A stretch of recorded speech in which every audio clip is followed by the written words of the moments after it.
Gravure, cette représentation, illustre ce besoin de l'homme d'aller toujours voir ce qu'il ne voit pas, mais d'aller chercher au-delà. Donc vous pouvez, c'est une gravure, disons, du type de ce qu'on faisait à la Renaissance. Mais on n'a pas la date précise de sa fabrication, c'est peut-être une fabrication tardive dans le style de la Renaissance. On ne sait pas trop. Cette gravure, elle a été reproduite pour la première fois dans un ouvrage de Camille Flammarion, qu'il avait déniché, on ne sait pas, à moins que ce soit lui qui l'ait dessiné, et depuis, elle a été reprise un très très grand nombre de fois dans des ouvrages, parce qu'elle est très significative de l'homme qui cherche à savoir ce qui est au-delà. On voit donc la voûte en courbe, c'est le firmament, et ce personnage qui peut être un magicien, un prêtre, peu importe, un ermite, on ne sait pas, s'éloigne de la terre avec son soleil et sa lune, la végétation, et il cherche à voir ce qu'il y a de l'autre côté. Il tend la main. Donc lui, il cherche donc un nouveau monde. Eh bien, on va donc faire comme lui, et alors je vais appuyer, je pense que c'est là, non, c'est pas là, donc ce sera, bouge pas. Hop. Vous me mettez en face. Voilà. Alors, les précurseurs de la recherche de nouveaux mondes et de l'imagination qu'il existe d'autres mondes, c'est ça aussi. Eh bien, on remonte à Épicure, ça c'est un philosophe grec. Épicure est un disciple de Démocrite, et Démocrite est très connu pour être celui qui a prédit que le monde matériel est fait d'atomes. Le mot atome, on le lui doit, que le monde est fait de petits objets et que quelle que soit la matière, liquide, gazeuse ou solide, elle est faite de petits grains qu'on appelle atomes. Et donc, c'était une formulation très, très, très forte à cette époque-là. Et alors, Épicure, qui était son disciple, non seulement il était bien d'accord avec son maître, que la matière est faite d'atomes, mais aussi qu'il y a d'autres mondes, que nous vivons sur un monde et qu'il y en a d'autres. Donc la notion d'autres mondes, elle a déjà pris naissance à l'époque grecque. Et puis alors, je fais un saut de 10 siècles, et nous arrivons à Giordano Bruno, c'est l'époque de Galilée, à l'époque où l'héliocentrisme commence à prendre son essor. Et Giordano Bruno, qui est un clerc protestant, il a beaucoup réfléchi le problème, et lui aussi, il affirme, il pense qu'il y a une infinité de terres, de soleils et un éther infini. L'éther, on ne sait pas trop ce que c'était, on imagine un gaz parce qu'on n'imaginait pas qu'il n'y ait rien. Donc on appelle éther la matière qui relie les mondes infinis. Bon, et cette notion d'éther, elle va survivre en astronomie jusqu'au XIXe siècle, largement.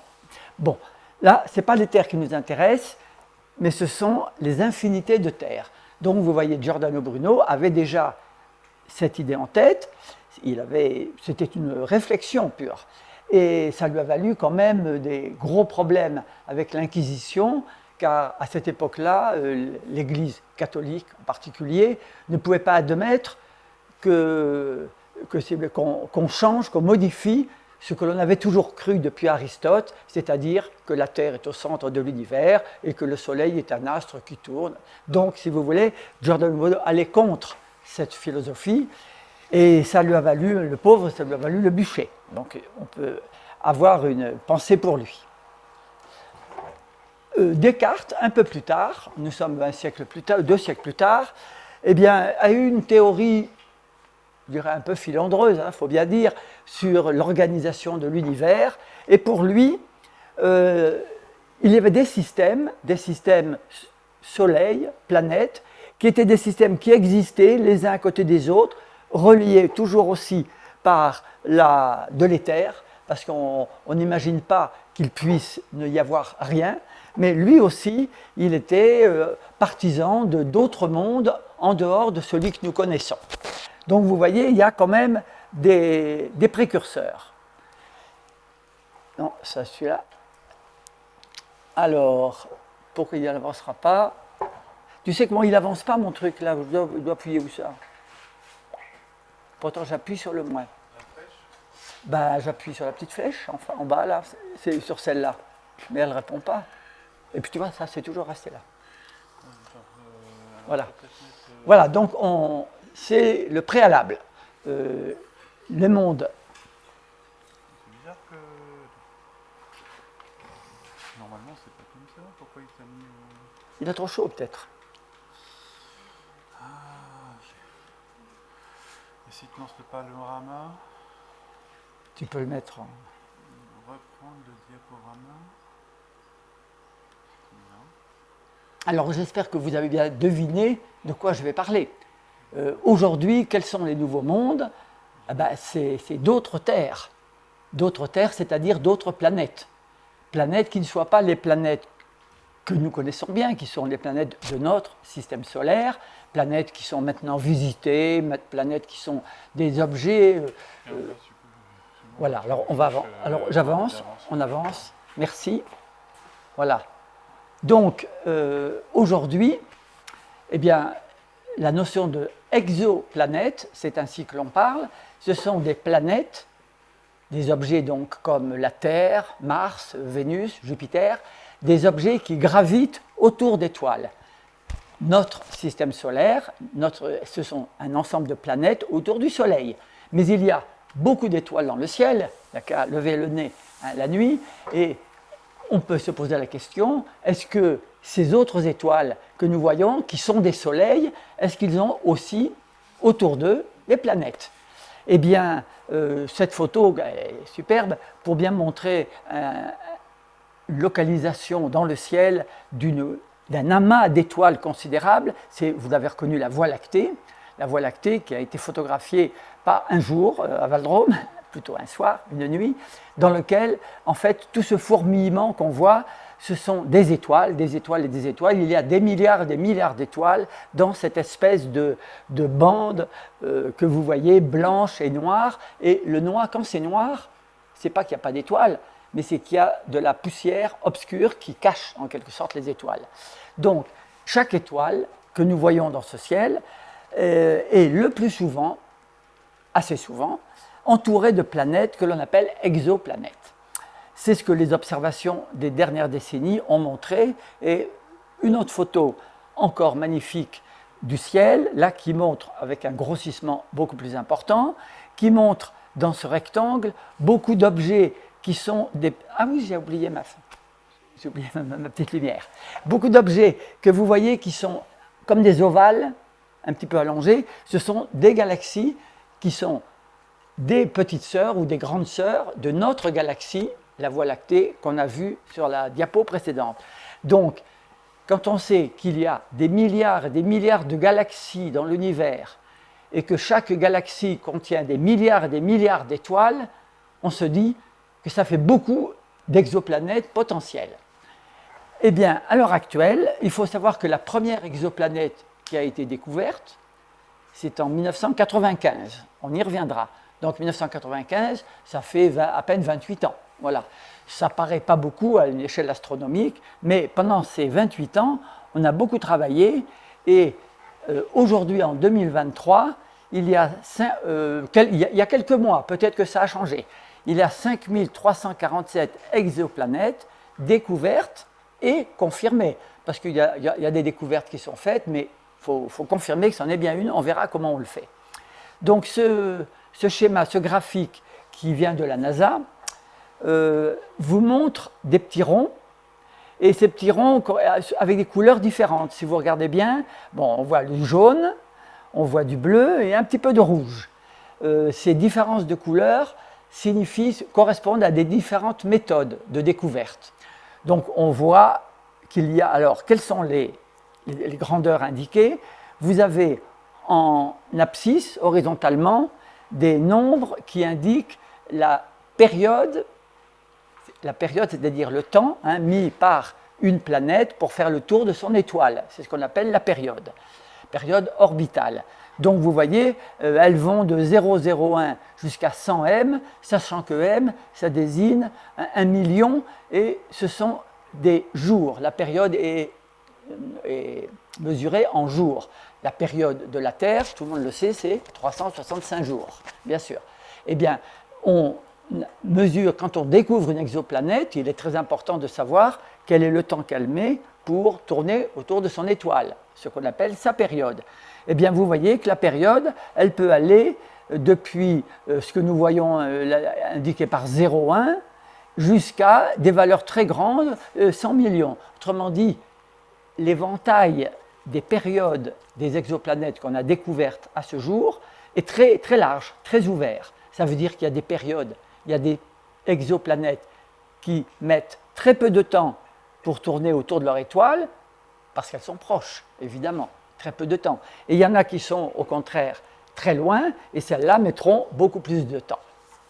Alors, on a donc en abscisse la période exprimée en jours, et nous avons en ordonnée la masse de l'exoplanète, car il est très important d'avoir une idée de ce que pèse, si l'on pouvait parler de peser, de la masse de la planète. Et vous voyez là aussi que c'est une échelle logarithmique, sachant que l'unité 1, ça représente exactement la masse de la Terre. On prend la masse de la Terre comme référence. Quand on voit 1, c'est la masse de la Terre. Ce qui veut dire que si on voulait savoir où est la Terre dans ce schéma, eh bien, il faudrait à l'horizontale aller jusqu'à ce qu'on trouve 365, ce qui correspond à la période. Donc, si vous voulez, elle n'y est pas, mais elle pourrait y être, la Terre. Et donc, vous voyez, ça va très loin, puisque vous avez jusqu'à des exoplanètes qui ont 1000 fois la masse de la Terre, et même un peu plus. Autrement dit, ce qu'on constate, et les astronomes pour cela, les professionnels qui s'intéressent à ces problèmes, sont très perplexes, parce que honnêtement, ça fait des exoplanètes très différentes.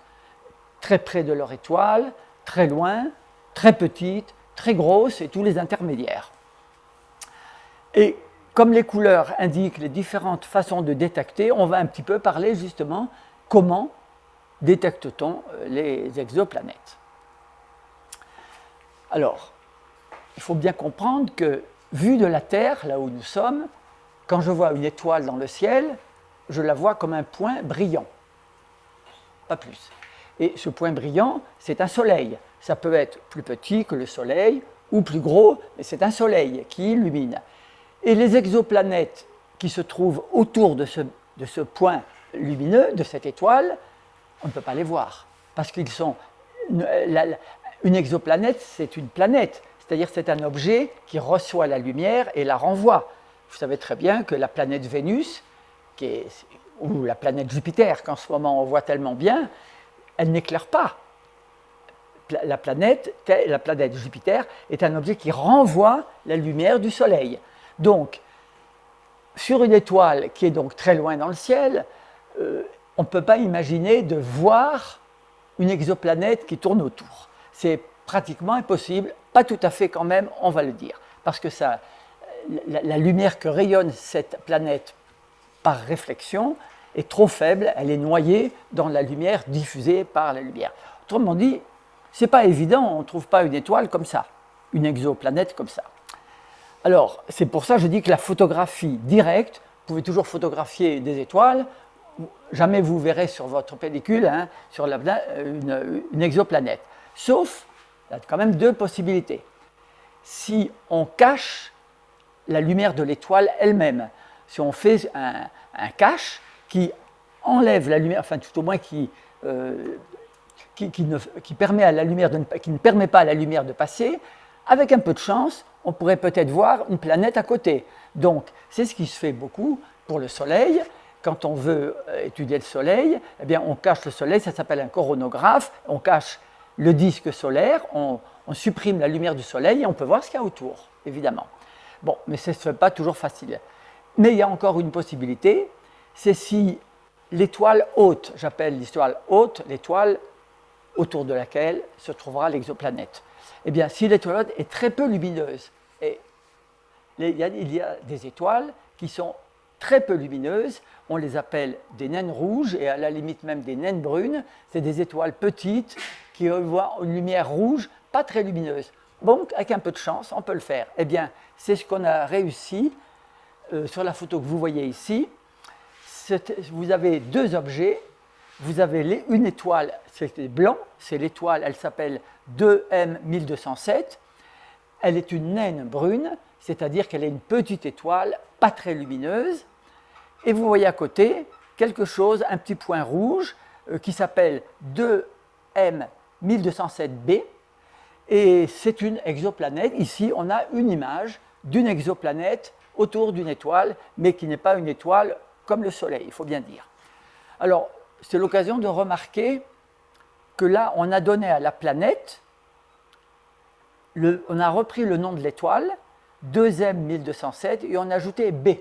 Et ainsi, on ajoute B à la première exoplanète qu'on trouve. Si on en trouve une deuxième, il y aura C. Si on en trouve une troisième, il y aura D. Bref, on a une façon de nommer les exoplanètes à partir de l'étoile autour duquel elles gravitent. Donc, imagerie quasiment impossible. Alors, quand on ne peut pas faire une chose directement, quand on ne peut pas faire l'image, il faut trouver un truc, une méthode indirecte pour détecter une exoplanète. Alors, cette méthode indirecte, il y en a deux, même trois, pardon, elles sont fondées soit sur une mesure de lumière, de modification de la lumière reçue de l'étoile, on va en reparler, c'est la méthode des transits, soit sur la mesure d'un déplacement de l'étoile. Car voilà, il y a quelque chose qui va se produire, qui est de la mécanique céleste tout à fait classique. Si une planète tourne autour d'une étoile, la planète et l'étoile forment un couple de matière avec un centre de gravité. Comme tout couple de matière, deux objets ont un centre de gravité.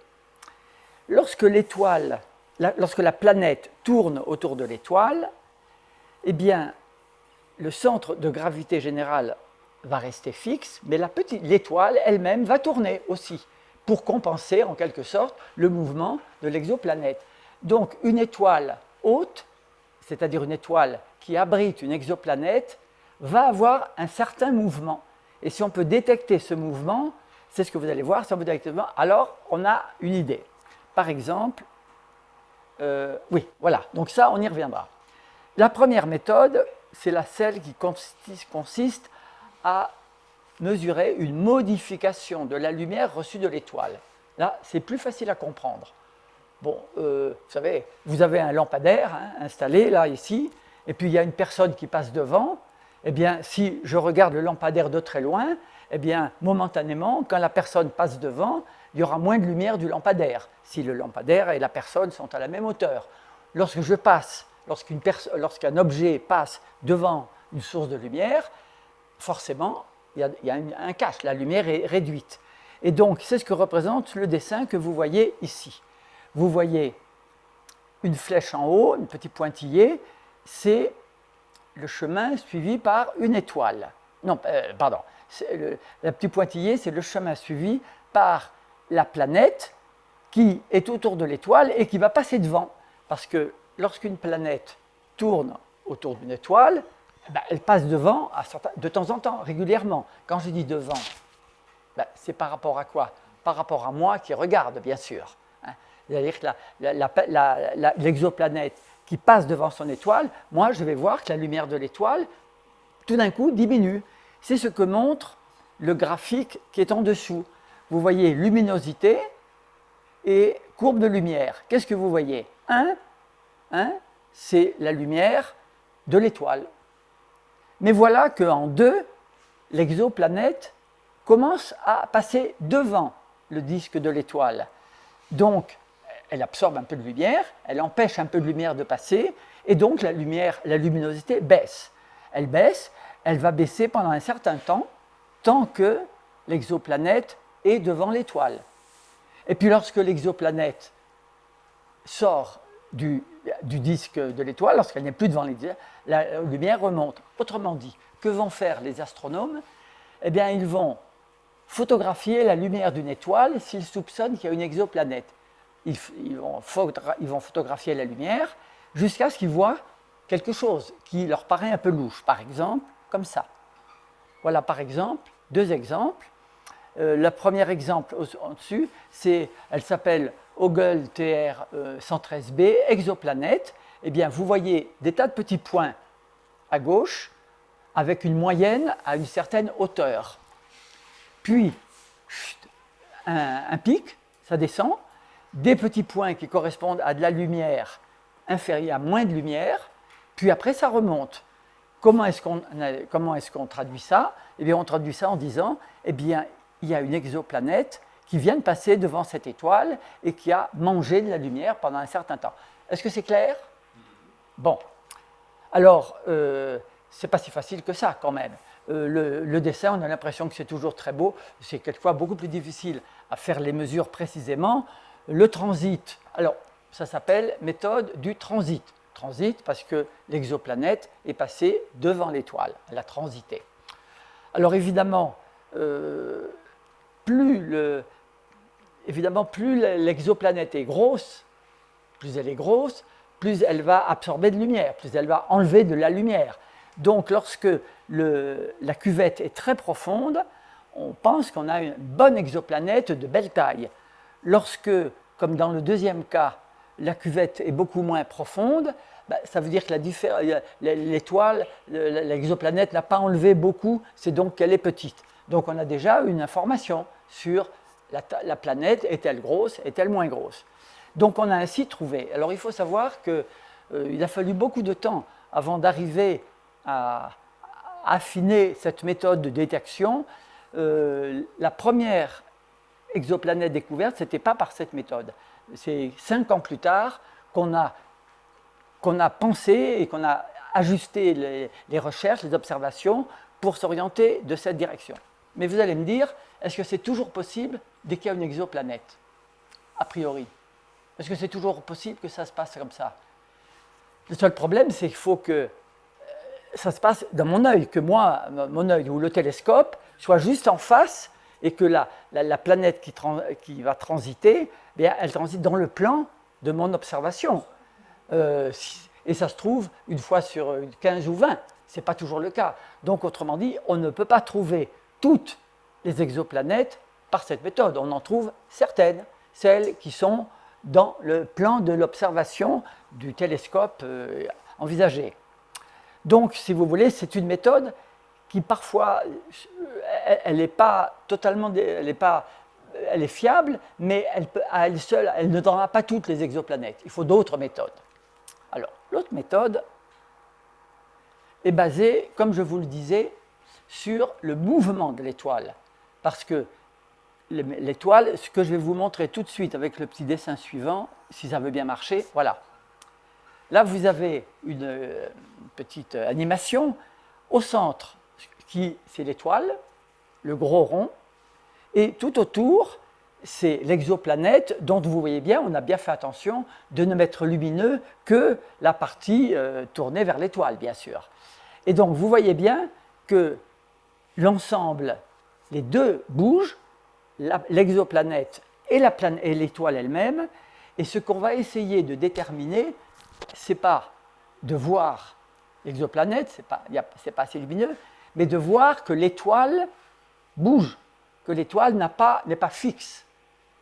En fait, c'est plus difficile encore que ça, parce que les étoiles, elles ne sont pas immobiles dans le ciel. Chaque étoile les étoiles appartiennent à la galaxie. La galaxie est un ensemble d'étoiles qui bougent, et les étoiles ne sont pas immobiles. En principe, une étoile qui est toute seule, elle a un mouvement linéaire, en ligne droite. Elle fait un petit parcours linéaire sur un temps relativement court. Donc, on va essayer de guetter quelles sont les étoiles qui n'ont pas un parcours linéaire, mais qui ont un parcours perturbé. Voilà. Ce sera donc la méthode. Il y a deux façons de faire pour observer ce mouvement de l'étoile. Alors, qu'est-ce qu'on a marqué? Lorsqu'une planète tourne autour de son étoile, celle-ci décrit un petit cercle, vous avez compris, mais ce mouvement de l'étoile est très petit et va être difficile à observer, mais on y arrive. Alors, il y a d'abord l'observation directe, mesurer la position de l'étoile régulièrement. Si je mesure par ce qu'on appelle astrométrie. Métrie, mesure. La mesure de la position d'un astre. Si on la mesure souvent et régulièrement, on verra bien si elle a un parcours linéaire comme on s'attend ou si elle a un parcours un peu perturbé. Et donc, on a pour ça un instrument magique, c'est Gaïa. Gaïa est un satellite européen, ensemble des pays de l'Europe, qui a été lancé en 2014, nous sommes en 2023, il y a 9 ans, et qui est spécialisé en astrométrie, ce qui veut dire à mesurer avec précision la position des étoiles. Elle a dans son champ 2 milliards d'étoiles. Donc elle a du travail à faire pour que chaque étoile soit parfaitement identifiée et connue par ses caractéristiques. Donc elle a beaucoup de travail.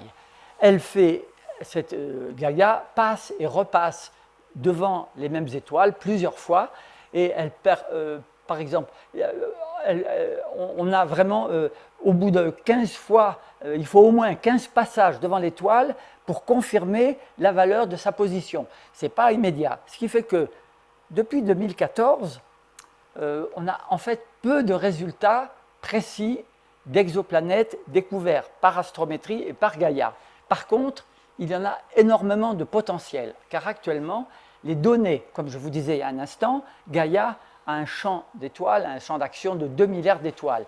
Donc elle enregistre des données, elle les transmet, et actuellement, on n'a dépouillé que les 3 premières années, de 2014 à 2017. Donc actuellement, on a déjà un stock de données, mais ce stock de données n'est pas suffisant pour pouvoir confirmer un très grand nombre d'exoplanètes. Il y en a eu un certain nombre, mais elles se chiffrent par centaines, pas par milliers. Et donc, on attend beaucoup des années à venir. Quand on va dépouiller les années suivantes, là on a dépouillé 2014-2017, on va maintenant, la tranche suivante, ce sera 3 ans plus tard, on espère qu'en cumulant toutes ces données, on aura sur beaucoup d'étoiles des renseignements assez précis de positionnement pour pouvoir dire si oui ou non il y a une exoplanète. Alors, je voulais signaler à ce propos, j'ai porté la revue de la Société astronomique de France qui s'appelle l'Astronomie, car dans ce numéro-là, vous avez, qui est le numéro de, pas si vieux que ça, il est de novembre 2022, bon, on est en juillet 2023, vous avez un article très intéressant sur Gaïa à la découverte des nouvelles exoplanètes. Donc, si vous voulez, s'il y en a qui s'intéressent, je peux leur jeter un coup d'œil sur cet article qui explique ce que je vous dis en ce moment, c'est-à-dire qu'on ne peut pas dire actuellement que Gaïa a fait une chasse remarquable. Gaïa a beaucoup de données qui doivent encore être étudiées pour pouvoir en tirer les renseignements que l'on attend concernant les exoplanètes.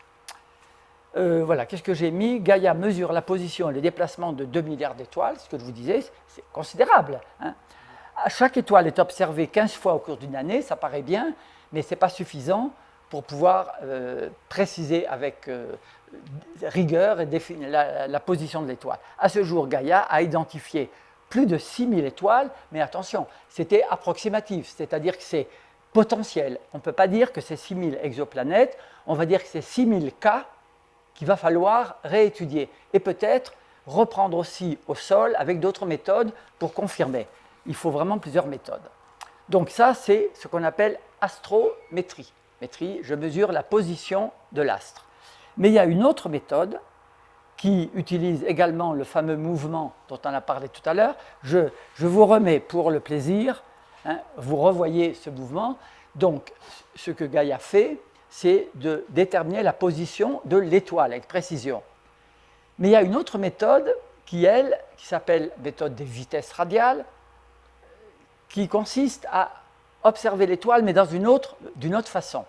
Ici, ce que vous voyez dans le carré noir, on pourrait dire c'est ce que l'on voit sur le plan du ciel. Voilà. L'autre méthode, dont je vais parler maintenant, vitesse radiale, elle s'intéresse au mouvement vers moi parce que lorsque l'étoile tourne, l'observateur voit bien qu'à un moment elle avance vers lui et qu'à d'autres moments elle recule. Donc l'avance, recule. Quand on tourne, il y a des moments où je suis j'avance vers moi, et d'autres moments, on recule. Or, cette lumière, elle envoie de la lumière. Comme chacun sait, toute lumière se traduit par une onde. Eh bien, lorsque la source de la lumière est en mouvement, il y a un petit décalage de l'onde produite, de la longueur d'onde qui est produite. C'est-à-dire qu'une étoile, lorsque l'étoile vient vers moi, il y a un décalage qui va se faire vers le bleu. Je ne me trompe pas. Et c'est vers le rouge. C'est bien vers le bleu. Merci. Il ne faut pas que je me trompe. Le décalage, c'est vers le bleu. Et lorsque l'étoile s'éloigne de moi, l'expansion de l'univers, la lumière se décale vers le rouge, dans l'autre sens. Autrement dit, qu'est-ce qu'on va guetter? Eh bien, on va guetter les changements de longueur d'onde, c'est-à-dire le changement du spectre envoyé par l'étoile au cours de son mouvement de rotation. Alors, je reviens, maintenant que vous avez bien compris, je l'espère, on revient à ça. Donc, le petit dessin pour vous réexpliquer ce que je viens de dire. En haut, la source est immobile, c'est l'étoile, elle envoie une lumière vers l'observateur. Cette lumière est caractérisée par cette longueur d'onde. Si la source se rapproche, c'est-à-dire lorsque l'étoile bouge et se rapproche de moi, eh bien, la longueur d'onde diminue.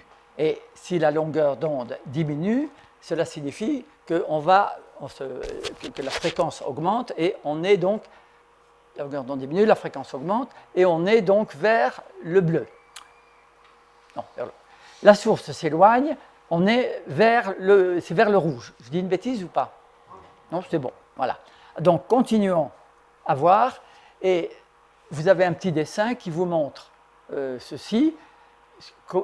Comment est-ce qu'on va voir? Qu'est-ce qu'on va regarder? Vous avez l'œil de l'observateur en bas, l'étoile et l'exoplanète qui envoie sa lumière. Et vous avez le spectre qui est l'ensemble des couleurs et avec des lignes caractéristiques dont on va suivre, dont on va repérer la position.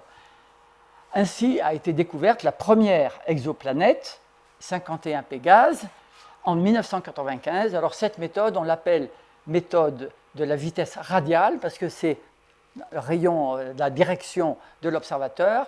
On l'appelle aussi méthode vélocimétrique parce qu'on s'intéresse à la vitesse de l'étoile dans son mouvement de rotation créé par la présence de l'exoplanète. Il faut toujours comprendre qu'on s'intéresse à l'étoile, mais finalement, ce n'est pas l'étoile qui nous intéresse. Ce qui nous intéresse, c'est l'exoplanète qui fait tourner l'étoile, qui est la raison de la rotation de l'étoile.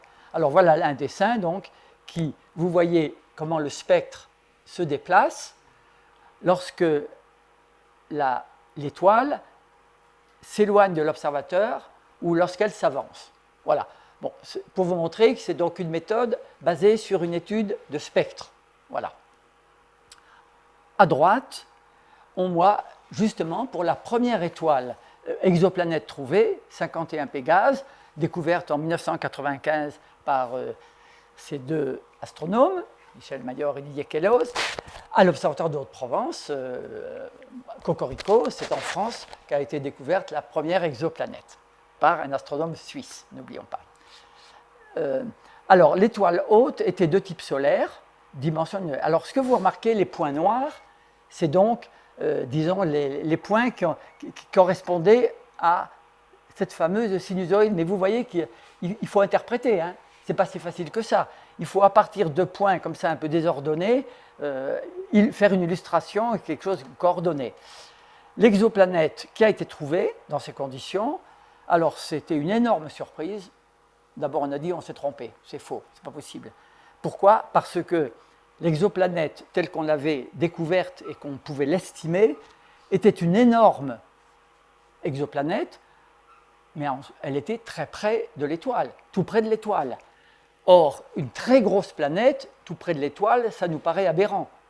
Si on considère le système solaire, et je rappelle un petit peu ce qu'est le système solaire, bien, le système solaire, vous avez tout à fait à gauche quelque chose qui représente le Soleil.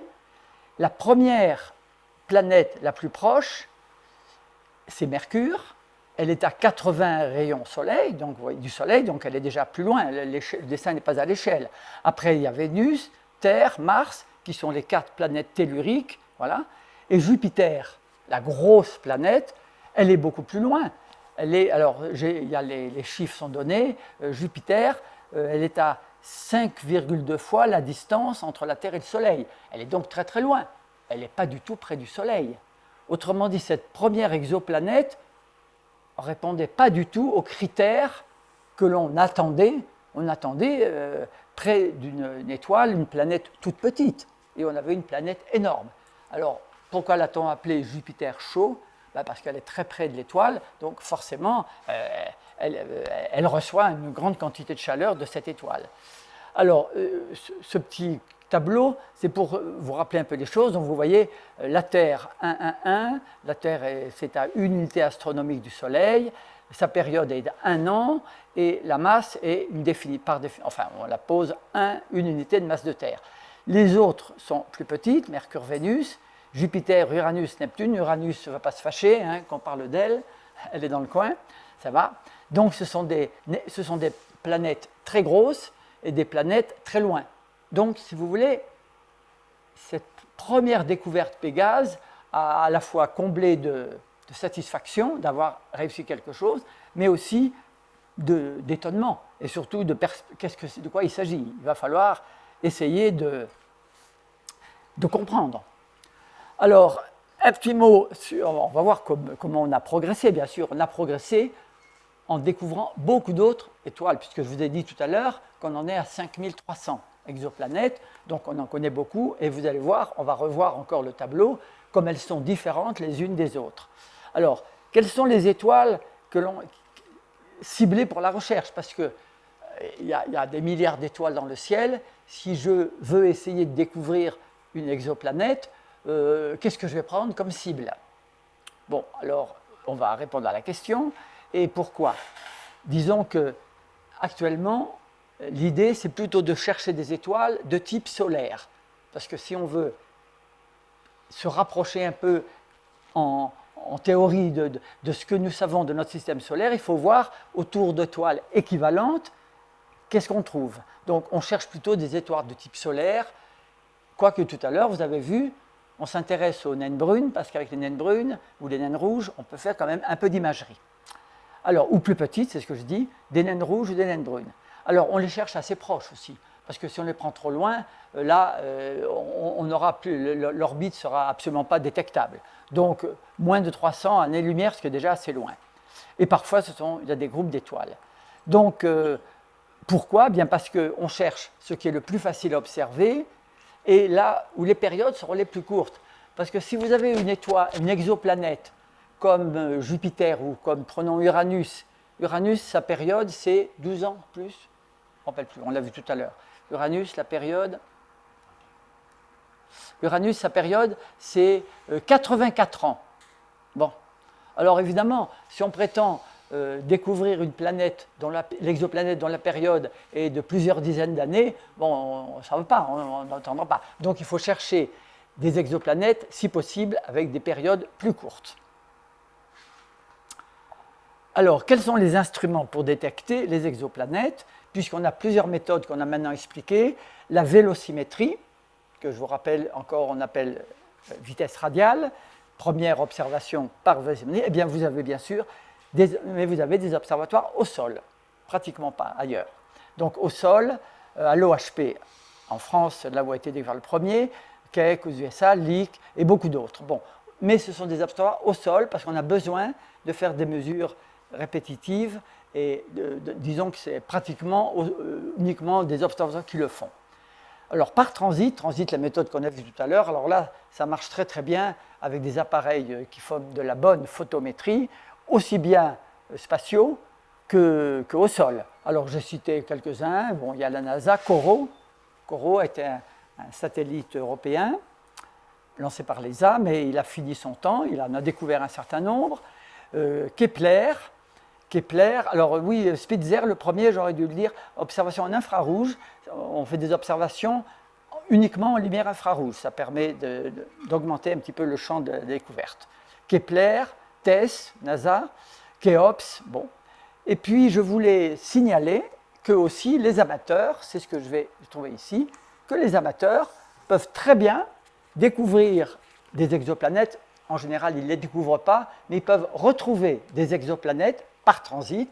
Et observations et travaux de la revue encore de la Société atomique de France, vous avez tout un article dans ce numéro 92, exoplanètes, comment les détecter par photométrie. Et donc là, vous avez des méthodes très détaillées.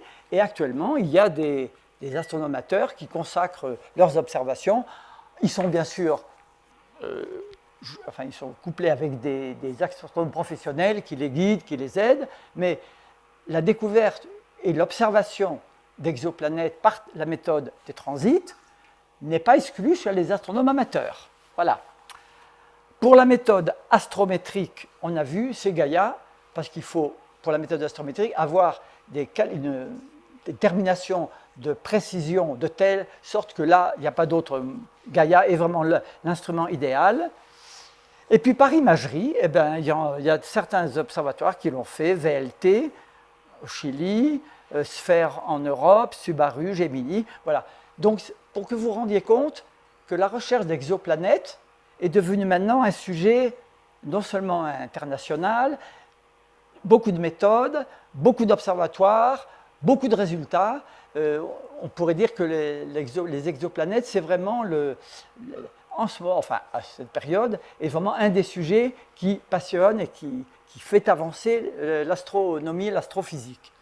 Et d'ailleurs, par exemple, Corot, le satellite lancé par l'ESA, au départ, il avait été conçu beaucoup d'années auparavant pour s'occuper des problèmes de magnétisme stellaire. Et puis, il n'obtenait pas beaucoup d'argent parce qu'on pinaillait « Oh non, votre affaire, ce n'est pas tellement intéressant ». Alors, ils ont modifié leur planning, leur proposition, leur projet et ont mis dedans des exoplanètes. Mais on va aussi chercher des exoplanètes. Ah! Alors là, c'est très bien, ils ont reçu de l'argent, ils en ont pu lancer le satellite qui a donc fait une double mission en quelque sorte. Je ne dis pas une bêtise, Nicolas? Je crois que c'est juste. Plus précis, la sismologie stellaire. La question? C'était un projet français du CNES, et quand ils ont rajouté les exoplanètes, les États ont rajouté de l'argent. Ben voilà, toute la question est là. Parce qu'un projet, un satellite, pour le lancer, il faut beaucoup d'argent. Donc il faut que le projet passionne, et les exoplanètes, à l'heure actuelle, c'est un projet qui passionne, qui reçoit de l'argent. Alors, je ne vais pas trop vous embêter. Qu'est-ce qu'on constate avec toutes ces exoplanètes découvertes? Eh bien, une très très grande diversité des exoplanètes observées, autant par la dimension, des grosses et des petites, la distance à l'étoile hôte, c'est-à-dire l'orbite de sa révolution autour de l'étoile, la température de surface. Il y a celles qui sont très près de l'étoile, très chaudes, celles qui sont très loin, très froides. Le plan orbital, le plan à la différence du système solaire, où toutes les planètes sont pratiquement dans le même plan, qu'on appelle le plan de l'écliptique. Bon, avec les exoplanètes, ce n'est pas vrai. On a constaté qu'autour d'une étoile, il peut y avoir des exoplanètes dans des plans qui n'ont rien à voir qui n'ont rien de comparable au plan de l'écliptique. Autrement dit, ça aussi, c'est différent. La présence d'atmosphère, parce qu'on est capable maintenant, en particulier par la méthode des transits, lorsque une étoile passe, lorsqu'une exoplanète passe devant une étoile, eh bien, les premiers instants, c'est l'atmosphère de cette exoplanète qui vont perturber la lumière de l'étoile. Puis après, c'est l'exoplanète elle-même. Donc, en étudiant bien au début et à la fin du transit, on peut arriver à avoir des connaissances sur l'atmosphère. Et aussi, dernière chose, dans certains cas, on a découvert plusieurs exoplanètes autour de leur planète. Alors, ce schéma que vous voyez rappelle celui que je vous ai montré tout à l'heure, avec les couleurs. Là, il est un petit peu plus précis, et celui-là, il a été édité dans une revue française. Vous avez en abscisse, à l'horizontale, c'est ce qu'on appelle le demi-grand axe de l'orbite. En quelque sorte, une orbite, hein, c'est un ovale, ou un cercle, en fait, avec un demi-grand axe, c'est la distance du centre de l'ovale au point le plus éloigné. Et ça, en quelque sorte, ça représente la dimension de l'orbite. C'est la dimension de l'orbite. En vertical, c'est la masse. Et cette fois-ci, comparée non pas à la masse de la Terre, mais comparée à la masse de Jupiter, qui est un peu un exemple. Alors, vous voyez des groupes qui s'appellent 1. Alors, oui, le 1. Voilà. Le 1, vous le voyez, il est en haut à gauche. Le 2 en dessous. Le 3, c'est le grand ovale là. Vous avez un 4, je ne sais pas où il est passé. Et puis il y a 5. 5. Non, 1, 2, 3. C'est S, c'est autre chose. Ouais, erreur. Il y a 3 groupes. 1, 2, 3. Et ce qui est marqué S, c'est Saturne. On a représenté le système solaire. Alors vous voyez ME, Mercure, Mars, Vénus, la Terre, puis vous voyez plus loin J, il est sur le cercle, puis vous voyez U, Uranus, Neptune et Saturne. Autrement dit, c'était intéressant ici de montrer comment se situent les planètes du système solaire par rapport aux exoplanètes qu'on a trouvées. Alors, ce que l'on voit très nettement, c'est que ce sont les cercles 1 et 2 dans lesquels il y a beaucoup plus de résultats. Hein. Les points sont très serrés. 1, c'est la méthode par vélocimétrie, la méthode vitesse radiale. 2, méthode par transit. Quant à 3, l'image directe, l'imagerie, il y en a quand même, vous voyez, mais c'est l'imagerie, et comme c'est de l'imagerie, je vous ai montré tout à l'heure que pour pouvoir qu'une image donne l'étoile et l'exoplanète, il faut que l'orbite soit très très grande, et pour ça, il faut que la planète soit aussi très très grosse. Donc les planètes qui sont dans l'ovale 3, ces exoplanètes, elles sont à la fois très loin de leur étoile, et elles sont très grosses. Voilà, ce sont des Jupiters froids et encore beaucoup plus. Tandis que 1 et 2, eh bien, c'est des exoplanètes qui sont plutôt, vous voyez, par rapport aux planètes du système solaire, elles sont plutôt plus petites et plutôt des orbites plus faibles. Qu'est-ce qu'on pourrait dire encore de ce schéma? Tout à l'heure, on donnait un chiffre qui n'est pas donné ici, c'est de l'ordre de 5300 et quelques maintenant, d'exoplanètes découvertes. Donc vous voyez que c'est un champ de découverte excessivement vaste. Ce dessin uniquement fait pour vous montrer qu'il y a de tout. En fait, il n'y a pas un type d'exoplanète, il y a de tout. Il y a des très grosses gazeuses qui ressembleront peut-être à Jupiter ou à Neptune. Il y en a des toutes petites telluriques. Il y a de tout. Les exoplanètes, le champ est excessivement varié. Alors, peut-être c'est amusant. Alors, qu'est-ce que j'ai? Ah oui, il y a des chiffres quand même. 1700 Jupiter chauds, 1860 Jupiter froids, ça veut dire de masse, plusieurs masses de Jupiter, donc très gros, mais loin de leur étoile. 1650 super-Terre. Qu'est-ce qu'on appelle une super-Terre? C'est un objet qui est plus gros que la Terre, qui nous semble être rocheux, c'est-à-dire pas du gaz, mais de la roche, comme la Terre, et avec une densité qui rappellerait celle de la Terre, mais malgré tout beaucoup plus grosse. Par contre, on en a 200 qui se rapprochent de la Terre, qui pourraient ressembler à la Terre, rocheuses et masses de la Terre. Donc vous voyez, qu'est-ce qui intéresse beaucoup certainement les chercheurs? Une fois qu'on a cette classification, finalement, à votre avis, quelle est la catégorie qui intéresse le plus? C'est évidemment celle qui rappelle la Terre. Alors, là en particulier, il y a eu un système qui a été découvert il n'y a pas très longtemps, qui est assez proche, parce qu'il n'est qu'à 40,5 années-lumière de la Terre, ce qui est relativement proche. C'est une petite étoile au centre, une étoile naine, rouge, elle est assez froide, et on a pu découvrir autour d'elle un système, le système TRAPPIST-1, qui est constitué de 1, 2, 3, 4, 5, 6, 7 étoiles. Alors, le schéma ne respecte pas les distances, hein, ça c'est pour bien les représenter groupés. Donc vous voyez, là, on se retrouve en en dire, ça ressemble au système solaire. Pas trop en fait, pas trop, parce que si on regarde les caractéristiques qui ont pu être déterminées les unes les autres, elles sont pas très différentes les unes, elles sont assez différentes les unes des autres, mais il n'y en a pas une qui soit la plus proche de la Terre. La plus proche de la Terre, je crois que c'est laquelle je crois que je l'ai marqué, mais je ne sais plus. Je crois que c'est la 3. Je crois que c'est Trappiste, la troisième, qui serait la plus proche de la Terre. Donc vous voyez, tout ce qu'on peut dire, c'est que toutes ces exoplanètes autour de cette étoile Trappiste, elles sont très proches entre elles, elles sont relativement proches de l'étoile, les rayons compris, la masse comprise vraiment autour de la Terre, rocheuse, car densité comprise, et on pense même que les planètes D, F, G et H contiendraient de l'eau. Voilà, on n'en sait pas plus, mais c'est déjà des renseignements intéressants, et évidemment, la question qui se pose et que vous posez peut-être, alors sur ces planètes, exoplanètes, trappistes et autres, est-ce que la vie existe-t-elle? Alors là, question, et là, j'arrête mon discours. Voilà. Et voilà, j'espère que ça. Est-ce que ça vous a appris des choses? Vous avez bien compris à peu près tout? Puisque vous m'avez dit que vous veniez et que vous...